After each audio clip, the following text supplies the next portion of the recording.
Good morning, everyone, and very nice to see you in my hometown of Paris. I'm really excited there's so many of you here this morning.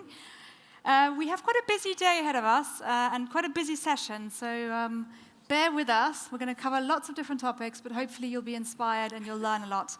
And hopefully you'll also meet your neighbors, but more on that later. I'm Stanley-Radière. I co-lead the climate work at the World Business Council for Sustainable Development, and I really focus on everything to do with carbon.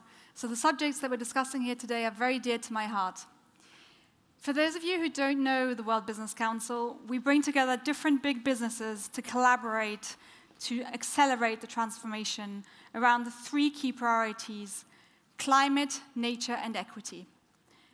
And today we'll be talking about decarbonization, focusing on the how. Business is not on track for 1.5. I know there's lots of business leaders in the room here today, and bear with me. We'll hear a little bit about what they're doing to get on track. But a recent Accenture survey of 2,000 of the largest private and public firms revealed that only 37% have set a net zero target. 33% are reducing their emissions, but not fast enough. And a mere 18% are on track for net zero by 2050. 18%. It's not a lot. But there is hope, and hopefully you'll get some hope today from this session. We will hear from corporates on their journey and seeing what they're doing to advance and accelerate their action from very, very different industries and sectors. And we'll also hear from those that are underpinning and helping those corporates on that journey, from some of the ecosystem players. As I said, I hope you leave feeling inspired. I hope you leave having learned something. And above all, I hope you leave with an understanding of what all of you can do to get that 18% up. So without further ado, please join me in welcoming our first speaker here today. To me, this is one of the most important organizations in this whole space because they're providing a northern light to companies as they go on this journey. Luiz Amaral is the CEO of the Science-Based Targets Initiative, and he'll share a little bit more with you about what SBTi is doing to accelerate the journey and move us into a new era of decarbonization. So Luiz, over to you.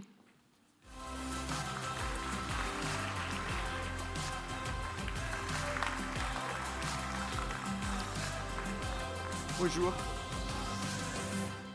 Bonjour, merci à tous d'être ici. Je m'appelle Luiz Amaral. Je suis le CEO de la Science-Based Targets Initiative. Mais malheureusement, ça fait déjà des années que je ne pratique pas mon français. Alors, si c'est bon avec vous, je vais faire la présentation en anglais. Désolé pour ça, mais quand même, j'ai fait une petite introduction en français. Well, thanks, everyone. It's a great pleasure to be here. I'm Luiz, as I said, the CEO for the Science-Based Targets Initiative. The Science-Based Targets Initiative, or the SBTi, started roughly 10 years ago, a little bit before COP21 here in Paris. The original goal of the initiative, when we started a decade ago, more or less, was to get 100 companies here in Paris to commit to set that their corporate climate ambition was aligned to what science told us needed to happen. So the basic idea of a science-based target is not that what we can make it happen, it's what the science and the carbon budget tells us that needs to happen. The idea is, let's look forward and see how much carbon can we have on the world in 5 or 10 years, and then we do the math to see how much we have to decarbonize. And our target, as I said, 10 years ago here in Paris, was to get 100 companies to show that it was possible. Well, today, we have 5,000 companies with targets validated that have actually set their commitments aligned to what science tells us is needed. It's a movement that has started, again, slowly, and is picking up action, and today, we have doubled the number of companies with setting science-based targets every year for the past 5 years. So what started with a ripple is now really a wave. And I'm very happy to be here in Paris again, almost 10 years later, because it's such an important part of this climate movement. France is actually one of the leaders on setting science-based targets compared to the other countries when you look into our numbers. roughly 88% of the CAC index companies have already either committed or set targets with the Science Based Targets Initiative. So it's one of the highest penetrations of companies if you look at the highest and the biggest companies in a country. So why do we set science-based targets? Why to set the science-based targets? Why are they so important?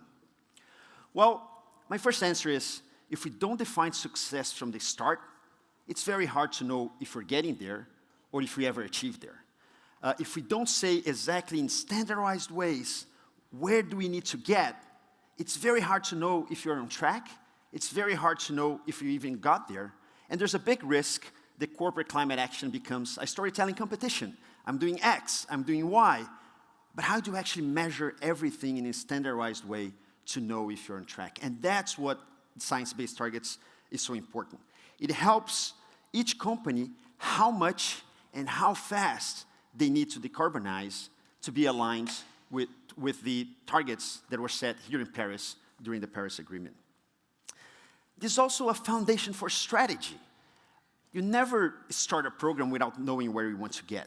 And that actually helps to align a whole company around what the objectives are and getting different departments to work together. So for example, we actually asked companies what are the reasons they were setting targets, and they got us 4 answers.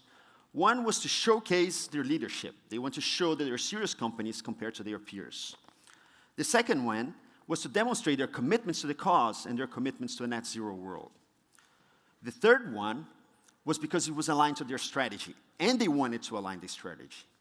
And the fourth one, as I said, which I think is one of the most interesting ones, was to catalyze real action inside the company. How by setting those targets, they got different departments working together towards the same goals, from the climate, from the chief sustainability officers to HR to operations. Everybody had a common definition of success. Where should they be heading? And that had an important role. I have one example of one company. I heard from a C-suite executive of one big, large cement company that told me that originally when SBTi started, we have different levels of ambition, and we would accept targets that were aligned to 2-degree world. And they set that 2.0 target way back then. And as they did that, the whole company started to move forward, and they actually said, you know what? We can do better, we can do faster. They came back and updated their target to 1.5. And the reason this C-suite executive told me was because having that goal, having the whole company rowing together to the same direction, actually helped them to align the departments and show them that they could go faster and further. But today I want to talk to you about, but not everything is easy, right? Obviously, we know it's one of the hardest challenges that we have, and we do know that there are difficulties when you're setting and implementing targets. And I want to talk to you about 2 key areas which you're seeing where progress needs to be made as well. Well, first, the name of this conference is really, really important, Change Now. I'm here today not to talk about the past, not to talk about the distant future as well, but to talk what we need to be doing now, because action now is what we need. What can we make it today to help us get further and further closer to our objectives of the future? As I said, we now have more than 5,000 companies with targets validated. Out of those 5,000 companies, 700 companies have already set net zero targets. So we have 2 levels of targets. We have the short-term targets, and then we have the long-term net zero target, which is the hardest level of ambition. Some of those companies that have set the highest level of ambition, the net zero target for the long term, for example, are Capgemini, Rémy Cointreau, Sodexo, Schneider Electric, just to name a few of the large French companies. And the number of companies setting net zero targets as well has doubled every year for the past 3 years. But it's true, and we see by the numbers, that companies are doing better on their shorter term and are setting more shorter term targets than long-term targets. The conclusion of a campaign that we did showed that 84% of the companies that actually committed to setting science-based targets set a short-term target, where only 60% set a long-term one. And some media has actually said that demonstrated a little bit of evidence of lacking of ambition on how 1.5 was backsliding. I want to make a counter-argument. I want to say that actually getting on track on the shorter term is as important as having a long-term ambition. We want to increase the ambition and get companies into a net zero path as well, but if they are on their path on the shorter term, I'll take that as a win because they are on the path to getting them to the net zero world that we need to get in 20, 30 years from now. And why? Why are they focusing on the shorter term? Because they're getting the easier thing, they're doing the easier things first. It's much easier for you to identify what you need to do in the next 3 years because it's closer and usually going for the low-hanging fruits. When it comes to the longer-term targets, it's a little bit more challenged because we don't have all the answers. We don't know exactly how we're going to get there. And there are 3 things that companies told us that we are working on to try to facilitate that, how to increase the knowledge and make it easier to set the longer-term net zero targets. One, and the biggest elephant in the room, is Scope 3 emissions. We heard that from 50% of the companies, knowing what to do and tackling Scope 3 emissions was the hardest challenge, because the truth is, we don't have all of the answers yet. Nobody has all of the answers yet. Yet, we also do know that we are not going to win the fight on climate change if you're not tackling Scope 3 emissions. They are on average about 11% higher than the emissions inside the company. So if there anybody here that is not aware with the jargon, but Scope 3 are basically the emissions on your supply chain. You have the emissions on your own operations, which is Scope 1, emissions of your energy-related emissions, which is Scope 2, and then your supply chain emissions, which is Scope 3. And on average, that's 11 times higher than your internal emissions. So we need to tackle Scope 3 if you are to tackle climate change. But we do know that it's hard. But there are things that can be done. First, we need to recognize that not all Scope 3 emissions are created equal. There are very different ways of tackling. Your level of influence varies a lot depending on which company you are, depending on where you are in the supply chain, depending on which sector or industry you're at. There are the upstream supply chain emissions, so the emissions that come from the materials that you buy, and the downstream supply chain, so the emissions that come from the materials that you sell or the products that you sell. And there are different strategies to deal with those. If you're dealing with the materials that you sell, usually you have to make your materials or products or services better. Think about a car. You need to make your car more energy efficient using new types of fuels. That's how you tackle Scope 3 downstream emissions. But how to tackle Scope 3 upstream emissions, which is usually what folks say is one of the difficult challenges. Well, there's one way which there are companies that have been experimenting with and we have been supporting, which is usually the easiest and the fastest way just to get the ball moving, which is supplier engagement. If we believe the 80-20% rule that usually applies for most of the things that we do in businesses, I can bet that 20% of your suppliers probably represent about 80% of your emissions, on average, give and take. So it means that if you don't have to start tackling 100% of your supply chain, but if you're focusing on those biggest, most important suppliers, you're already promoting the systemic changes that are needed. We have set programs with companies, and it's part of target setting when SBTi that you have a method which is choosing to engage your suppliers. If you're engaging your suppliers and they're setting their targets, you're promoting the transformation change up your supply chain as well that is needed. If your suppliers are decarbonizing, well, guess what? Your supply chain is decarbonizing. Your Scope 3 emissions are also going to go down with time. It's a good business strategy as well. We have worked with a few companies that have engaged with their suppliers, that have created seminars and engagement work with them, that have demonstrated how is it important as well to, one, get to know your suppliers for other business reasons, two, increase the relationship and the quality of the relationship with the suppliers, because that's actually good business too. So I urge folks, when they're lost on their supply chain challenges and lost on what to do in Scope 3, well, think about it. How can we start there? Maybe we can start there. Start bringing your suppliers in, because that's the first thing that we can do. But then we recognize that that is not enough, that there may be other Scope 3 challenges, there are other data challenges, and that data is a difficult thing as well. Well, I heard also from some C-suite executives that sometimes told me, Luiz, this SBTi thing that folks are doing is just so complicated. You should make it as easy as it is to do a balance sheet of a company, right? A financial balance sheet. Well, it's true. That's what we're trying to recreate here. But I answered back and knowing to say, oh, did you know that the first standards for financial disclosure are from the late 1800s? That it took 100 years to get where we are? That there are 4 million folks that go to grad school and study for 4 years accounting, financial accounting. So it looks easy to do a financial balance sheet because it took 100 years and there are 4 million folks that go for 4 years of grad school to make that. So we're trying to recreate the same thing with carbon, it's true, but we don't have 100 years. And that's what we're trying to do. But data is still a challenge, because we're not there yet. We have to train the folks, we have to have the carbon specialists, we have to create the standards as we're doing in SBTi, but we have to create the data as well, because it's not all available. And one of the reasons that we urge companies to do as well is you don't manage what you don't measure. So the first step of the journey is doing your carbon accounting. And everybody has to do that to get their start of their journey.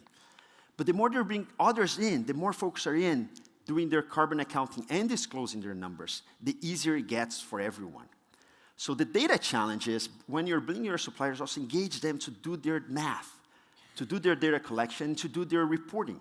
Because the more folks collect and report the data, the more data is available, and the easier it is for everybody to move from just do the supplier engagement to actually start to measure progress with Scope 3 emissions. For example, an expiring example is a collaboration of a sector of consortium companies in the UK of food retailers, Aldi, Co-op, Lidl, M&S, Morrison, Sainsbury, Tesco, and Waitrose, which was supported by some of our partners like RAP and WWF, which worked together to standardize measurements and reporting of greenhouse gas emissions on their suppliers, focus on food and drink. Another example of this collaborative approach to tackle data in supply chains is a collaboration between IKEA, Philips, ZF, and Unilever, which is aimed on collective acting and reducing supply chain Scope 3 emissions. Improving data is a challenge. We have to all work on that. It's not the only thing that prevents action, but it's one that we need to work together. But it will be a major step in overcoming challenges with Scope 3, but it will also be instrumental in better baselining and better alignment of action across the supply chains. So we discussed Scope 3 and how to deal with that, get going by engaging suppliers. The second on promoting data collection and disclosure and transparency, because the more the easier it gets for everyone. And the third point that I just wanted to make today is that we obviously will always start with the low-hanging fruit, right? What is, as I said, 20% of the suppliers probably get 80% of the emissions. If you're doing your own abatement cost curves inside your company, you probably start with the things that have a negative cost, in which you're going to save money by doing it. And then you go to the things that are lower cost to get, but there always be the things that are more difficult. So my third call for today is, let's already act today on the easy things, but think today on how we're going to tackle the difficult things. And SBTi, we like to focus on the hard stuff first. Because if you're really going to transform how business is done, we need to do that at a systemic level. The next area of climate action will not pick the low-hanging fruits alone, but will get stuck on the naughtiest, heaviest challenges. For example, this is one of the reasons why we're developing sector-specific guidance for the hard-to-abate sectors, the hardest sectors that need to change if we're going to change the world, because they have systemic consequences. If you decarbonize things like steel or cement, you're impacting the auto industry, you're impacting the building industry. If you are decarbonizing energy, you're impacting everybody else. So we need to think what the systemic changes are, and we're trying to do that by going hard and trying to bring in the hard-to-abate sectors. My ask for companies is think about that in-house as well. What are the hardest challenges for the business model? Once you get rid of the low-hanging fruits, what are the high-hanging fruits? How are you going to be tackling those? What are the business models that need to be different? What are the different supply chains that need to be different once you get there? Don't wait until tomorrow. Start now thinking how we're going to tackle those hardest systemic challenges later on. So to conclude, as I said, there's reason to hope because we're seeing systemic global changes. The changes that we're seeing for SBTi is not linear anymore, it's exponential growth, doubling the number of companies involved every year. At COP, just last year, we were at 4,000 companies. 2.5 months later, we're now at 5,000 companies, which was linear transformation. Hopefully, we're starting to see exponential one. But that is not enough. We need more and more folks in. Collaboration will be key on all of those challenges that we have. For Scope 3, it will require companies to join forces with others, to bring their suppliers in. For data improvements, we need to get more transparent, more folks in, and disclosing and collecting data because it gets easier for everyone. And for tackling the hard stuff, we need to act now and thinking how to change business models and systemic changes that will be needed in maybe not today, but in 5 years on your businesses if you're really going to start to get to the net zero world once you have got and done the easier stuff. But as I said, at the foundation of all of that to start to change, we need ambition, we need leadership, and we need clear definition of success. I'll start by telling a very quick story why the science-based targets and setting an ambition, which is in a standardized way, is so important, and why business leaders should do that. When JFK Kennedy made the famous speech on the 60s, that we will get by the moon by the end of the decade, not because it's easy, but because it's hard. Well, they didn't have all the technology to get to the moon at the time. But yet, 10 years later, they were landing on the moon.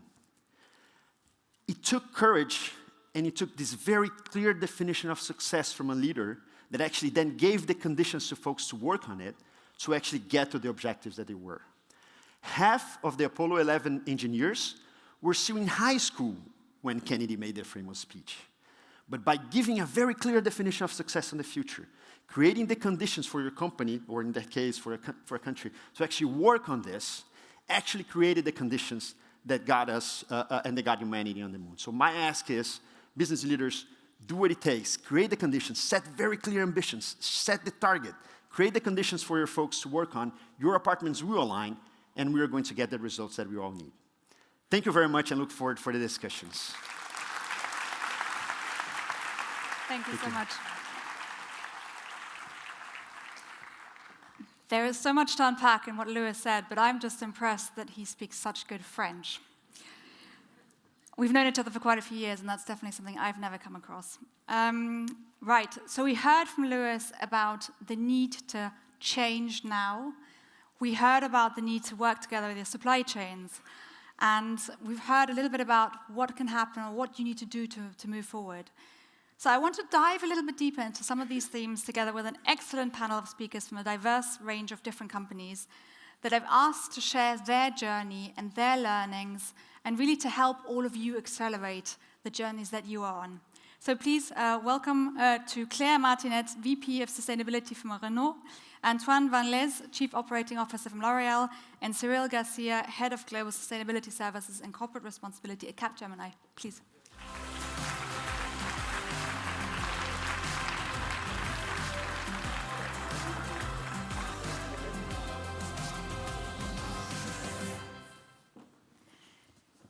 Thank you so much for joining us here today. Cléa, I'd like to start with you.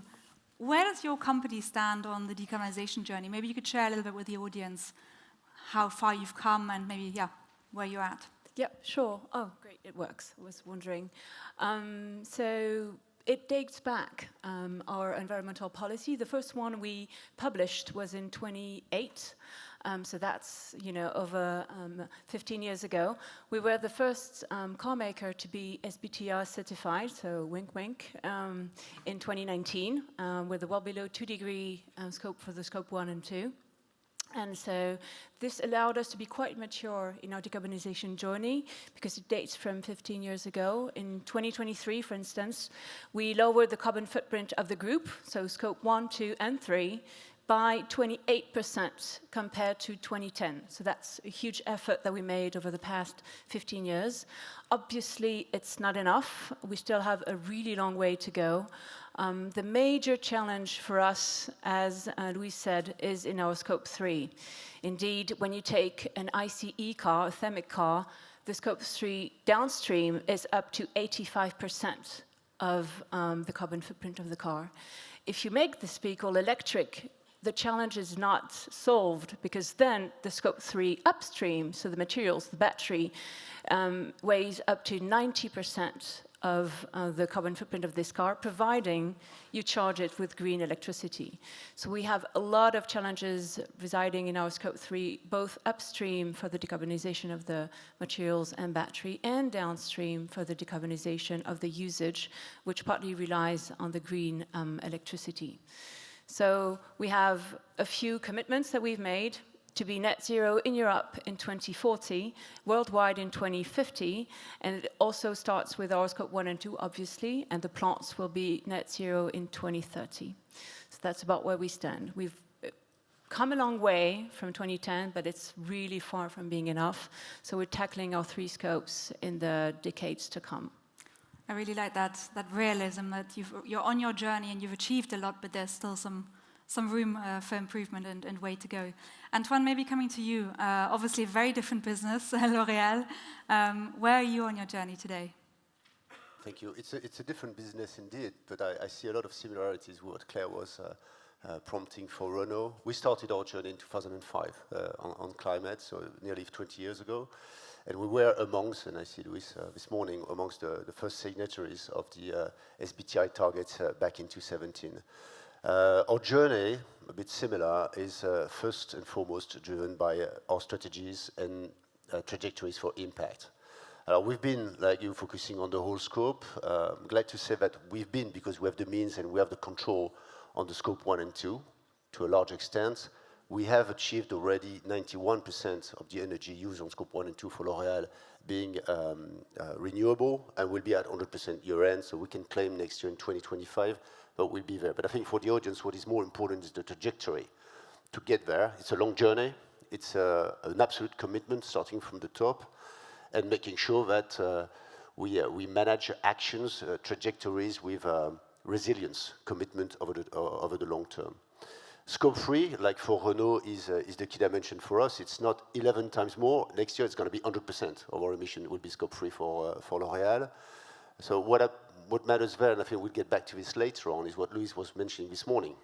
Conceiving your product differently, engaging your ecosystems, and making sure that you also drive the upstream, but also the downstream of our consumers' behavior when it comes to sustainable consumption. Voilà. So that's where we are so far. Thank you for sharing that. Maybe one thing I forgot to mention. I think it's interesting because I was looking at the booth this morning, and it's fascinating, the number of initiatives. We had a chat with Cyril. The solutions are existing. Change can really happen now, to the point of this forum. We have been demonstrating since 2005 that you can, in a given industry, it's not easy for each of them, but for us at least, that we can totally decouple growth from carbon impact on scope 1 and 2. We grew by 45% in volume in L'Oréal over the last 20 years, where we decreased by 91% our emissions.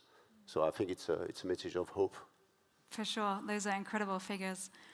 Cyril, maybe coming to you, you have a little bit more of a bird's eye view, I guess, in the work that you do. Maybe you could share a little bit what, sort of your feeling of, what Antoine and Cléa are telling us. Does it resonate with you? Yes, absolutely. So indeed, our scope 3 is lighter than yours, guys. So far more, but we try to behave, and yes, we are autonomous with renewable energies. But yes, that's why we focus on energy to help key players like Renault and L'Oréal. And today, and that's frankly a great news in 2024, is that most of the executives that we meet, and we do studies all over the world, more than 65% of them consider that, yes, there is a business plan for sustainability. But still, as we sit today in Paris, people were sitting in Houston last week, and you see that, okay, there is skepticism. Just to take this example, the European plan is extremely challenged by oil players. There are some up and downs in the regulation. But I think we are all, in this stage, as a company, we want to have impact. We want to make impact. It's coming from the executives, but it's coming as well from our people, our colleagues. Together, just to that you can feel this pressure, we represent like 500,000 people, the 3 companies, Renault. So those people, they are human beings. They want things happen. They want things change. And if they consider that at the end of 2024, we are not at the level of our commitments, they will fire us. I mean, by reputation. So this is where we are. And that's why we are obsessed by action. And as Antoine said, and I look in these beautiful rooms, so many global firms, startups, bankers, funds, which are today pushing solutions to track carbon, to eliminate carbon. So that's that's a fantastic moment. But the ocean is pretty, I would say, agitated, but we have action plan. And, okay, finish with that. Come back in 2 minutes. I actually was going to sort of go a little bit off script and ask what keeps you going, but I think you already answered that question for us. So let's maybe move on to understanding, what are some of the challenges? I mean, you already spoke a little bit about the challenges that you're facing, Antoine. Maybe you can give us some very specific examples or sort of, share a little bit more about, what's blocking you from going even faster, and maybe what are you doing to overcome these challenges? Well, as I said, it's true that the scope 3, and Luiz was referring to it, is the challenge in front of us. We had to be exemplary. That's why we are committed to be 100% renewable energy after, of course, sobriety and efficiency measurements, reducing our consumptions and yet transforming it into renewable energy by the end of this year. But to engage our ecosystem is what matters, both upstream and downstream. Luiz mentioned the major levers that we are actively working on, and I just want to express the engagement of the 90,000 employees that L'Oréal has across the world. We have a global footprint, we interact everywhere. We conceive, sell, and produce more than 7 billion products every year. It's not the complexity of a car, but it does sit in 1.5 billion homes worldwide. So we have a responsibility to engage with ecosystems. First, conception.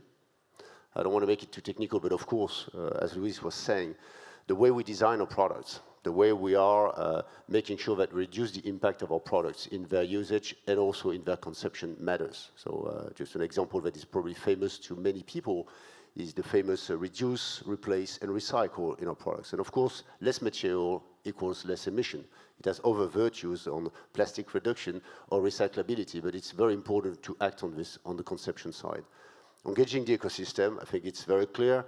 Beyond words, we are very active with the CDP. We have made sure that 85% of our key suppliers are actively engaged in CDP and moving from C to B and from B to A. And how do you do that? What do you do to get them on that journey? We have 5 key criteria to select any of our suppliers, and sustainability is one of them. And it stands alongside competitiveness, innovation, supply chain, and quality at the same level, right? We will not select, engage, and develop suppliers, and we are auditing them and ranking them all the time. Of course, it has to be aspirational. We want them to be the driving engine of this. But we also, as we are a significant, a quite large company, and we are making a lot of deals with them. We have to make sure that they are engaged on the journey, so we put this as a key selection criteria. As I said, we engage them to be on CDP. 85% of our suppliers have joined them. We make large events, right? It's not in such a beautiful scenery, but we make large events everywhere in the world, in Shanghai, in Mexico, in New York, in Paris, in Mumbai, where we engage them. We had the chance in L'Oréal to invest a lot in expertise, in resources. We have a lot of sustainability leaders across the globe.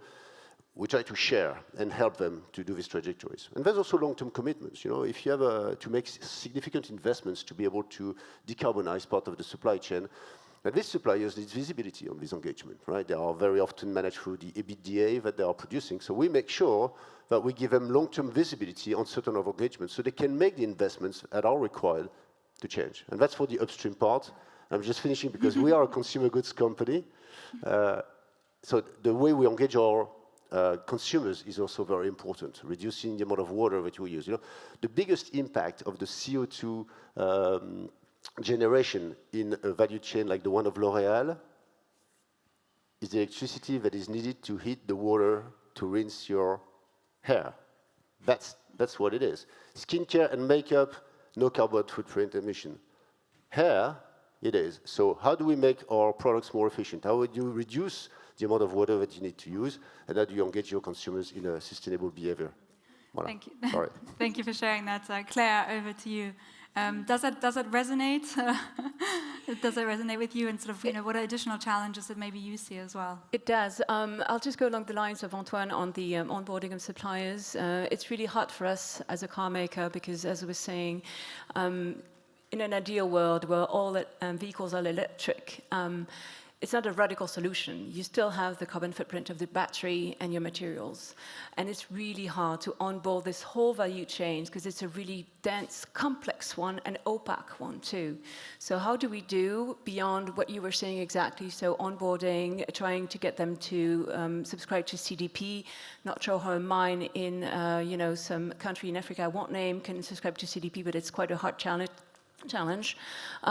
Beyond this engagement, what we do is try and make and create an ecosystem of suppliers/partners. So we sign MOUs with mines, we sign MOUs with what we call PCAM, CCAM, so the node of the value chain that refines the minerals.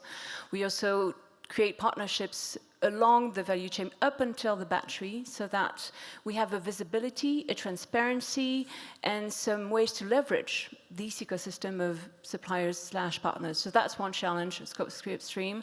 The second challenge that we have as a car maker is also the price volatility. If you take lithium, for instance, which is key to a battery, it has increased 12-fold in the past 2 years, the price. And then over the past months, it has dropped by half. So how can you make your economic equation in such a volatile environment? And how we tackle this is by trying and create short loops, closed loop with circular economy. If we manage to get the batteries end of life that are now on the roads in Europe and recycle the minerals that are in those batteries that are infinitely recyclable, then we can reinstall kind of a, sorry to sound patriot, but a European sovereignty in those minerals.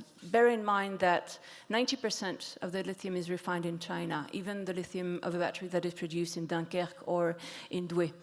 So there is something there that we need to fight for, because even if a vehicle is electric, if it comes from China, it's not that SBTi compatible. So that's the second challenge we are dealing with, and I'll stop there because I'm way beyond my time.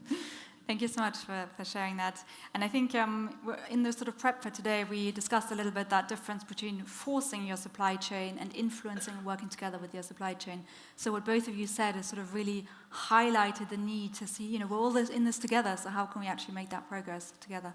Cyril, maybe coming to you, and I'll give you maybe more than 2 minutes, but what are some of the challenges that you're sort of, the clients that you work with are coming to you with, and maybe also what are some of the solutions? But yes, it's the ecosystem is a fantastic word because it means action as we speak. For years, ecosystem, it was a gentle consulting word. Now it's time to act, and so there's a fantastic example at L'Oréal around your Eco Beauty score. But what we see and what we do, what we see, for instance, in the very sensitive topic of the green fuel for the shipping industry, you see Maersk and CMA CGM, which are two major competitors, number 2 and number 3 in the world, working together, investing to mutualize risk. What we are doing in the battery space, namely with our engineering component, is to enter into a Vercors, the gigafactory battery topic in the north of France, to be, among others, mutualize investment, bring solutions. So it's not a dream, it's money, it's investment, and it's a roadmap. So I really like the word ecosystem. But there is another play which is important and which is so concrete, which is the regional play, local play. When you were talking about Douai, about where Renault is developing, the future of electric cars, it's important that in those regions, we mutualize players that find solutions to source, to innovate, to organize the supply chain, and to organize the transportation in a local place. Just to have in mind the fact that in Europe today, to see that it is in reach, we have roughly 20 regions or hubs that represent, in terms of emissions, 50% of the European CO2 emissions. So it gives you a lot of hope, Luiz, even if JFK is not the next president, but it's extremely strong when you see those figures. We can act. The same, there are great examples in Norway around the battery coast in the south of Oslo, where again, there are minerals, rare minerals, there are harbors, there are gigafactories of batteries. The same in the Netherlands with the Hydrogen Valley. So we strongly believe, and each time we can, we invest in those local investments. Think about Dunkirk in France, think about Fos-sur-Mer. Together, they are almost 40% of the French emissions, you know, those two places. So really it's important to put intensity and focus our action plan on those regional hubs, and hopefully we will be, after the European election, an acceleration on the roadmap, but very focused on those regional hubs. Thank you for sharing that. We heard from Luiz that we need to change now, and there's many people here in the room who are on this journey with you together. So what I'd love to hear, Marie-Claire, starting with you, what is one bit of advice or knowledge that you wish you'd had when you'd started on this journey? Or maybe one little tidbit that you can give, you know, the people here to not lose hope as they move along. What we've learned at Renault was that in the end, it's quite easy to have a corporate decarbonization policy, right? The CEO gives a speech, everyone connects, there's an article, there's some media, and, you know, business is done, right? It's a lot harder to onboard everyone in the company and to make a real change for everyone's job, you know, within everyone's reach. So what we developed over the past 2 years, which has really helped, and I think it can be developed in any company, in any structure, is a tool that allows each and everyone in the company to have a visibility on the carbon footprint of what he's dealing with. So the car he's working on, the engine he's working on, the materials he's going to put in the car, the country he's going to sell the car in, what's the carbon footprint of the electricity, what's the carbon footprint of the diesel or the gas there. And so this tool is really an empowerment tool. And it says, okay, the company has this decarbonization trajectory, but each and every one of you can help in this trajectory. And this is the tool that gives you a visibility on this. And you also have levers to act. So along with the tool, we also had this huge training to help people understand what is decarbonization and how they can help. So it really is useful because it becomes everyone's matter. You know, it's not this corporate thing that stays in the headquarters. It's everywhere, in our plants in Brazil, in Morocco, in France, everywhere. It's a really important and empowering tool that we've developed, and I engage everyone here, whatever the structure, whatever the size, to empower each and everyone in the structure you're working in to make change happen. I really like that. How can you make it personal for every employee? Cyril, maybe from you, what's your piece of advice or sort of your learning that you could share with everyone here today? There is one philosophical one and one digital one. On the philosophical one, I would say that we have been obsessed, trained, educated by a very strong paradigm, which is satisfaction is speed. The more you deliver fast to the client, the more the client is happy. And this is burning the planet. So we need to find an alternative, and it's probably in the end of L'Oréal and Renault, but the way we educate the consumer and say, okay, there are other levels of satisfaction rather than, you know, speed and so. The second one goes back to the, sorry for that, it's my day-to-day business, but to the day-to-day digital. Yes, today, as we speak, virtualization, digital twins, it helps to reduce, you know, and to optimize the industrial processes and to reduce emission on the most emittive industrial processes. So I think we need to play in those two dimensions, you know, the culture one, as mentioned by Antoine and Cléa, and the digital one, which is a fantastic tool as we speak. And I like to say a word about GenAI. Probably this is extremely promising. We'll, I hopefully come back next year with strong use cases. Let's not take it as just, okay, it's energy consumption. It is a way to solve very complex calculation in terms of, in the world of nuclear energy, in the world of renewables. So this is part of the future. Let's not deny it and have a very pragmatic view about it. Thank you so much. Antoine? I think you said, no, culture, it's a question of culture. It's a cultural journey, stating very loud and clear that your extra financial performance, and I put climate, but sustainability in general and ethics stands alongside your financial performance matters. It starts from the top. And as you said, I'm just the messenger on stage, but I hope I represent quite well the 90,000 employees that are actively engaged in this across the world in every function, day in, day out. Having 90,000 activists on this climate change really matters to us, and with various programs to do it.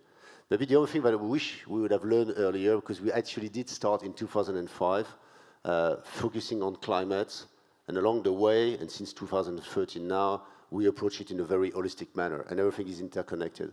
You cannot dissociate climate from water, from resource preservation, from biodiversity, and social impact. And that's what we're trying to do collectively. And there is a piece of advice is try to, without making it too complicated, driving actions that are meaningful, that have an impact, but embrace the whole dimension. I think it matters to have a sustainable performance.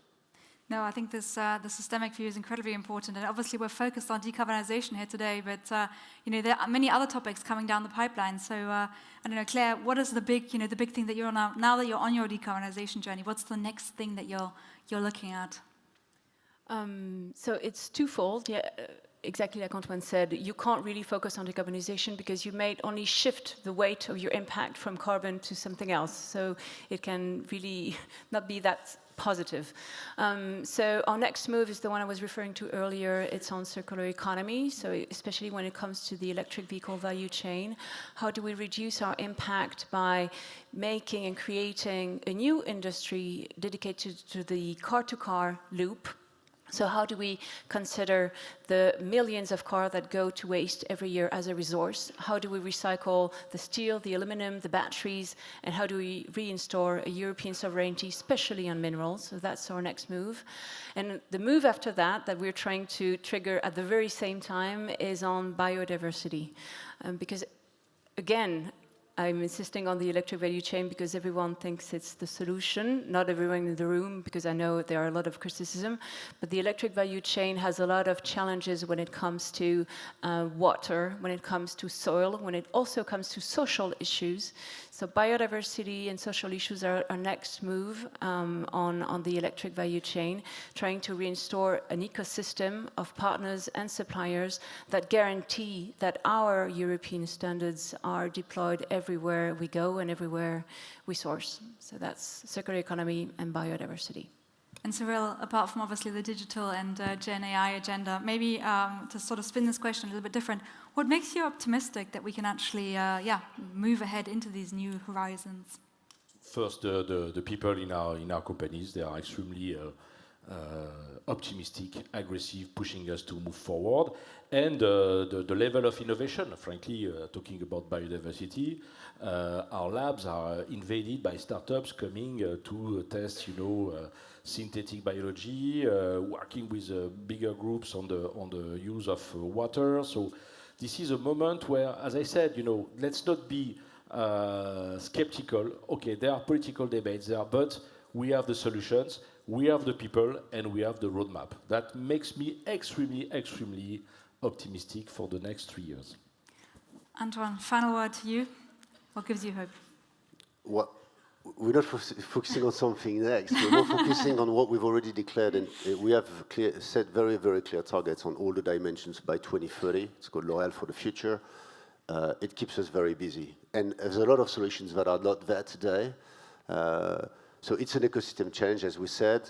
We will learn things along the way. I think that's one of the things that we've learned is that you don't need to have the solutions to set the ambitious targets, because you will find along the way, and you have to be very positive. We saw it this morning. We had a tour before. We saw some startups that are extremely innovative. If we are creating the conditions for them to go at scale and find solutions for us, but also, of course, for everybody else. I mean, we are in ecosystem like EcoBeauty or other things. That would be great. So focus on the next bush and make sure that you help with your power all the rest to come. So we'll have an impact altogether.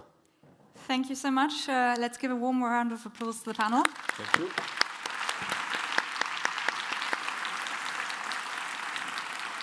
I really appreciate all the insights shared, and I look forward to continuing discussions with you. Thank you. To conclude the session this morning, before you all leave, we have one final speaker who's going to give a slightly different perspective to us, Bertrand Dumazy, who's the chairman and CEO of Edenred. Bertrand, please.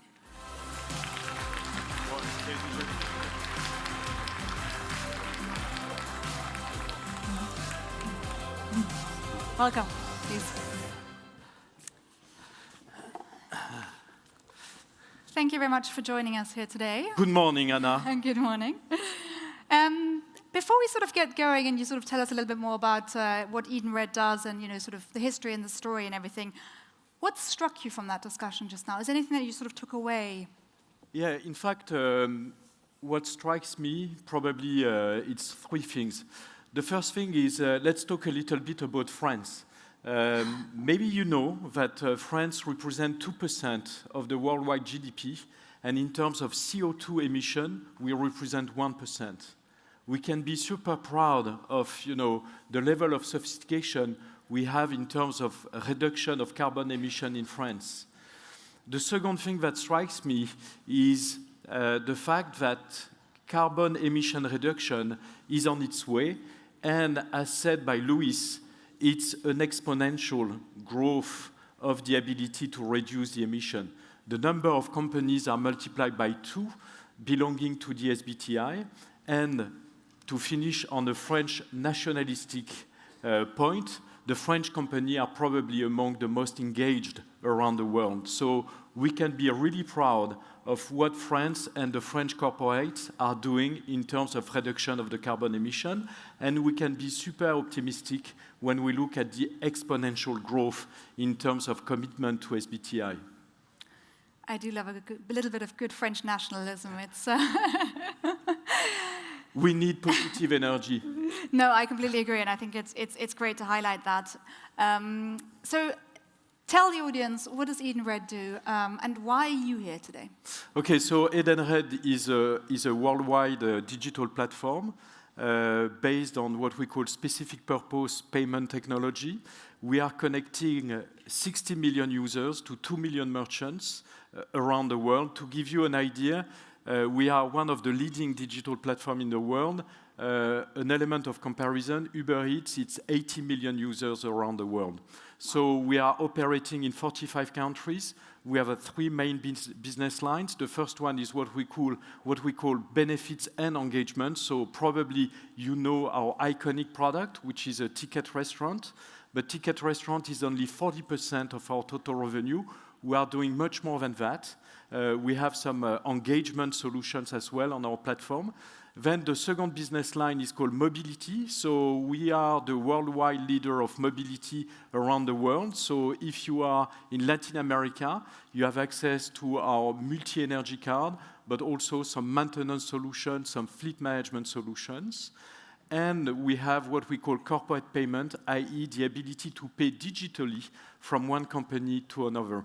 That's our 3 main business lines. We employ 12,000 people, and we are growing super fast. The Q4 2023 was the 6th consecutive quarter of growth that is above 20%. Wow, that's quite a lot of growth. But tell me, where do your emissions sit? In terms of growth or in terms of your carbon emission? Carbon emission. Yeah. In fact, our ambition is to demonstrate that you are able to be economically performant, but at the same time to have a very ambitious roadmap in terms of carbon emission reduction. To give you an idea, we multiplied the size of the company by 3 in 10 years, and at the same time, in 4 years, the last 4 years, we have been able to reduce our carbon emission in absolute value by 14%. And the intensity for the last 10 years has been reduced by 60%. So to make a long story short, we want to demonstrate that it's possible to grow fast and at the same time to have, you know, an ambitious roadmap in terms of carbon emission, knowing that Edenred is part of the 5,000 companies that were quoted by Luiz in terms of commitment to SBTi, and we are waiting, by the end of the year 2024, our approval as to our scenario to be carbon neutral by 2050. And are those scope 1 and 2 emissions, so internal company emissions, or are Yes. those emissions in your supply chain mainly that you're sort of where the big part of your emissions? Like, you know, my colleagues from Renault, L'Oréal, or Capgemini, obviously we also have the scope 3, which is the trickiest one. But because it's tricky, it's very exciting. Because as we all know, if you go alone, you go fast. If you go together, you go further. And so this part of the challenge is probably the most exciting one, i.e. the ability to embark the entire ecosystem to reduce globally the carbon emission. And what are you doing to work with your suppliers and others to reduce your emissions, or even also your own emissions? Well, in fact, thinking about Edenred, as I said, we have some suppliers, and so obviously in our purchasing policy now we are very picky in, with the people we want to work with, and especially our digital providers, because 100% of our solutions are now digital. We are on the cloud. We are the biggest user of API. So the effectiveness of our digital solution in terms of power usage is absolutely key from us. And we have been able, in fact, to have a ratio of 1.3 of power usage effectiveness. And we are still working on it because we would like to reach 1. So it's the conversation we have with our digital suppliers everywhere around the world. But then we have the entire ecosystem. As I said, we have 60 million users around the world, and we have, in fact, 2 million merchants. And we are very engaged with our ecosystem to change what needs to be changed. So, for example, right now, we are using our digital channels to make sure that all our merchants are aware in terms of what is the right food and to fight against food waste. So we started the journey at 20% of sensitivation. We are now at 70%. First thing. But there are many other things we are doing for the right usage of food.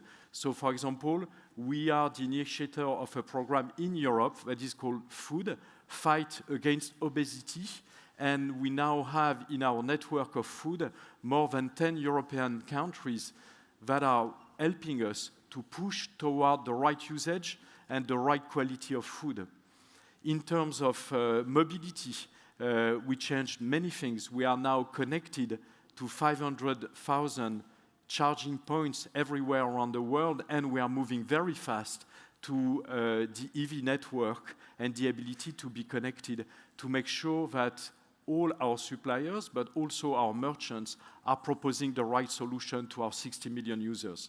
So it's everywhere around the world, and it's with many stakeholders. It's a high level of complexity, but when there is a will, there is a way. No, it sounds like you have a lot of different types of stakeholders with which you engage, different types of problems you're tackling, digital, mobility. What's the secret sauce to making that a success, to engage with such a diverse ecosystem and such a global ecosystem as well? I guess part of the secret sauce first is a lot of humility. We know that it's inch by inch, step by step, so we accept to learn every day, we accept to fail every day, but we never ever renounce, to the ambition. And the ambition is to be part of the 700 companies around the world with a commitment to be carbon-free by 2050. So set a high level of ambition, whatever the difficulty of the path to get there, with a lot of humility, but also a lot of positive energy. I will say the second path to success is leadership, coming from the top, but coming from everybody among, the Edenred employees. We are now 12,000 around the world, and each of us, we have to make a difference. For example, I saw Julien, who is in charge of our website. Julien explained to me 1 year ago that by redesigning, the website, he was able to reduce by 50% our level of energy used for the website. Wow. Nothing has been asked to Julien. He did it alone because he really wanted to do it.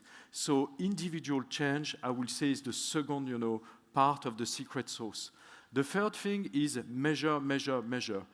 If you measure, it's going to improve. So we measure many, many things. We have a program made of 10 different KPIs. It's called Ideal People, Planet, and Progress. And we measure on a quarterly basis. Measurement and action plan. I will say that's the other secret sauce. And then we need something bigger. We need something bigger. One day, during an executive committee, Douglas, who is in charge of mobility in Brazil, said, you know what? together, we don't want to do it for SBTi. We don't want to do it because it is said that it has been done. We want to do it for my 2 grandkids. And he's a young grandfather, and each time we talk about those issues, i.e. every other week, we finish our conversation by saying, we want to do it, whatever the difficulty, whatever the complexity, for the 2 grandkids of Douglas. So to make a long story short, something bigger than us, the 2 grandkids of Douglas, a high level of ambition, measurement, and change, individual change. I gave you the example of Julien. I can talk about myself. I was coming from very far. Now I eat less meat. I use much more public transportation. So each of us, we can make one small step. We can be educated. We can take the time to educate the generation around us. If we do that, I'm absolutely convinced that our economies will be decarbonized in 50 to 75 years. I really like that. What sort of can you personally bring to the story, and how can you make a little change? And if you make that little change and somebody else makes it, that, you know, that's 2 changes adding up to a little bit more. Just one sort of follow-up question on that. And it's what Luiz said, from a ripple to a wave. Ripple by ripple, it will become a wave, and we will do it. Yeah, exactly. When you talk about the measurement piece, is that just carbon, or do you also start looking at other impact areas already? Yeah, in fact, it's what has been said before me. Everything is integrated. So it's not only a reduction of carbon emission, but there are many other dimensions. So we define at Edenred 10 different KPIs in 3 categories. It's called ideal people, ideal planet, and ideal progress. And we try to look at all the interconnection between those elements. We measure each of them on a yearly basis, on a quarterly basis internally, with some action plans. And by the way, one thing I forgot about the secret sauce is we all need some carrots to move on. So at Edenred, in the free share plan, 25% of the free share plan is based on our ability to meet our target on those 10 KPIs. There's nothing like a little bit of incentivization. Maybe talking a little bit more about the topic of mobility, because you mentioned that there's quite a lot going on in South America, and you know, it sounds like you're already doing a lot. So, you know, really hat off to you. But I'd like to dive a little bit more into sort of the challenges that you're facing and some of the things which maybe aren't working so well. So maybe what are you doing in the space of mobility to combat, in particular, indirect emissions? And what are some of the challenges that you faced along the way to sort of also give the people in the room, you know, a bit of sort of, advice and hope as they embark on their journeys? Okay, my advice is not to give advice, but having said that, just, you know, consider the scale of time. We started a journey in the US with a product that is called commuter benefits, i.e., if you don't use your car and you use public transportation, you receive digital money that can be used only to pay for the public transportation. When we started with that, everybody was laughing at us, saying, oh, you know what, Bertrand, you are crazy. It's in the US. Commuting is very important. People live in the suburbs. They go to work, you know, downtown. And the level of infrastructure is super low. Today, we have millions of users of our commuter benefits program. But it took us 15 years to get there. And it took us very crazy people, pioneers, to make it happen. We are doing now the same in France with our partner called Better Way. So if you are using the Edenred card, you will have access to, you know, a similar formula in France. So the first difficulty is to give some time to time. Yes, we have the pressure, we need to move fast, but it takes time. So let's never forget about the end game and accept the idea that to convert people, to change, their habit takes time. I would say that's the first difficulty. The second difficulty is the question of infrastructure. At Edenred, we started with an energy card, so mainly fuel. But now in Brazil, a good chunk of what we are selling is the access to bioethanol. And ethanol, it's 90% less greenhouse gas emission than regular fuel. And then now we are in the EV charging. When you are using an Edenred card, you have access in Europe to 540,000 charging points. But when we are talking to the fleet manager, they are saying, okay, Edenred, good, but it's not enough. I have a problem of infrastructure. I don't know how to put charging points on my depot. So can you help us doing that? So we decided to make some major investments to propose a 360-degree solution. It's a lot of investment, but it's a lot of risk as well for us because the business model are not dry yet.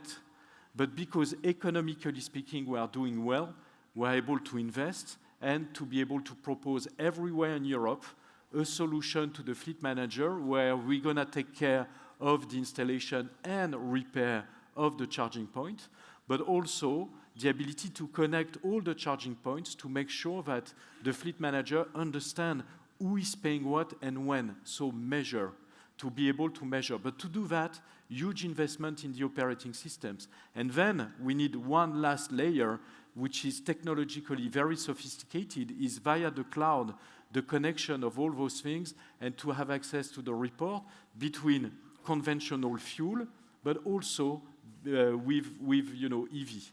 So it's a challenge for us because it's a journey. Nobody did it before us. We think we're going to succeed, but we don't know how long, how much it's going to cost us. But we will do it because we will never forget that we do it for the 2 grandkids of Douglas, even if they are in São Paulo in Brazil. No, I think you said sort of keep patience, keep on going, and look at the end game. I think that was the second one you said. Think about innovation and where to invest. And anyone here who's got an innovative solution, he just told you that they invest in innovative solutions. So go find him afterwards and make him invest. Just side note on that. Final question maybe. You've been on this sort of journey and you're clearly doing a lot as a company. There are some barriers and sort of some things which are difficult on the journey. Apart from the 2 grandkids in Brazil, what gives you hope and what makes you continue on this journey? Well, first of all, in everything that we are doing, there are some challenges. So I don't really see the value added of talking about the challenges. I want to talk about, every day, the positive things that are happening. And let me give you a few examples. We said food is very important in terms of CO2 emissions. So fight against waste, eating, the proper things, because you are what you eat, is another battle for Edenred. And I give you 2 examples. During the COVID, you had in England 1.3 million kids who had access to a proper meal every day thanks to the canteen. Unfortunately, due to the COVID, the schools are closed, so the canteens are closed. And Edenred employees in the UK, they are at home as well, due to the COVID. Then, magic is everywhere. Those employees were able to develop a specific program where, like a parent, you receive some money on your cell phone, but this money can be spent only to feed your kids. You cannot spend the money for something else. It took, days and nights for 4 weeks to put that in place. And they did it. My colleagues did it. So, yes, I can make the long list of the challenges. More important is a few individuals decided that 1.3 million kids needed to be fed properly, and they made it happen.